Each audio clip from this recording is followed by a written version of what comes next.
आतंकिस्तान पाकिस्तान की नई चाल। पाकिस्तान ने शुरू की टावर टेररिज्म की नई टेक्निक। मोबाइल के मैसेज से मिलिटेंसी के नए मंसूबों से इंडियन आर्मी हुई अलर्ट। कैसे पाकिस्तान के इस प्लान का हुआ पर्दाफाश। दोस्तों, आतंकिस्तान पाकिस्तान भले ही कंगाल हो गया हो, लेकिन वो अपनी हरकतों से आज भी बाज नहीं आ रहा है। भले ही वहाँ के लोगों के पास मोबाइल बिल भरने के पैसे ना हो, लेकिन पाकिस्तान की आर्मी अपने देश की जनता को आटा देने के बजाय मोबाइल डेटा के जरिए कश्मीर में आतंक फैलाने की नई साजिश रच रही है। आयोन भारत आज आपको पाकिस्तान की इस नई टावर टेक्निक के बारे में बताने जा रहा है, जिसका पर्दाफाश तेज और चौकस इंडियन आर्मी ने कर दिया है।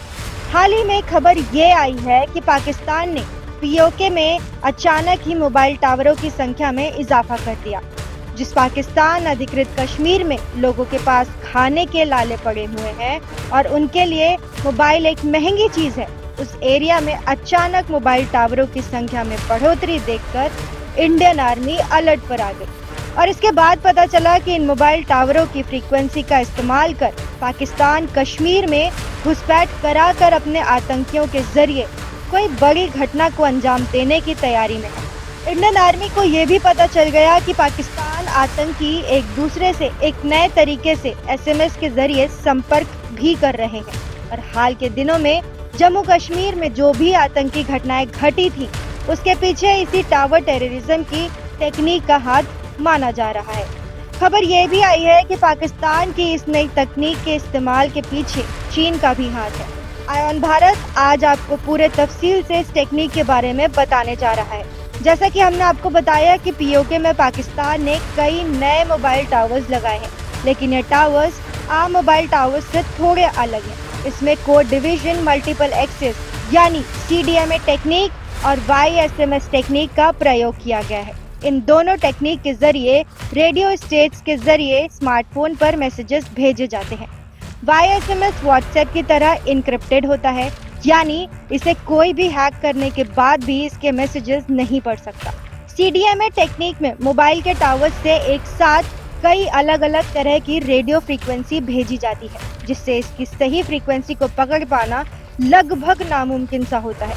इसके जरिए पाकिस्तान में बैठा आतंकी YSMS के जरिए कश्मीर में बैठे अपने घुसपैठिया आतंकी से आसानी से संपर्क स्थापित कर लेता है और इसे ट्रेस कर पाना लगभग असंभव होता है। हालांकि पाकिस्तान ने साल 2019 में भी इसी टेक्नोलॉजी का प्रयोग कर कश्मीर में आतंक फैलाने की कोशिश की थी और हमारी सुरक्षा एजेंसियों ने उस वक्त भी पाकिस्तान के इस मंसूबे को नाकाम कर दिया था। लेकिन इस बार पाकिस्तान ने इस टेक्नोलॉजी को और भी ज्यादा डेवलप कर लिया है और इसके पीछे चीन का हाथ बताया जा रहा है। अपनी हरकतों से बाज नहीं आने वाला पाकिस्तान एक बार फिर पीओके के बाल्टिस्तान और गिलगिट के क्षेत्र में फिर से ऐसे टावर्स लगाकर टेररिज्म को फैलाने में लगा हुआ है।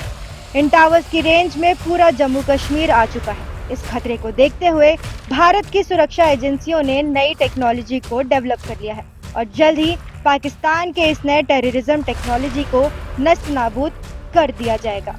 इसके अलावा जल्द ही भारत इस मुद्दे को अंतर्राष्ट्रीय स्तर पर उठाने की तैयारी कर रहा है, ताकि पाकिस्तान को पूरी दुनिया में एक बार फिर से बेनकाब किया जा सके। दरअसल पाकिस्तान खुलकर इंटरनेशनल टेलीकॉम यूनियन यानी ITU के नियमों का उल्लंघन कर रहा है। इस संस्था में पाकिस्तान और भारत के अलावा 190 से अधिक देश शामिल हैं।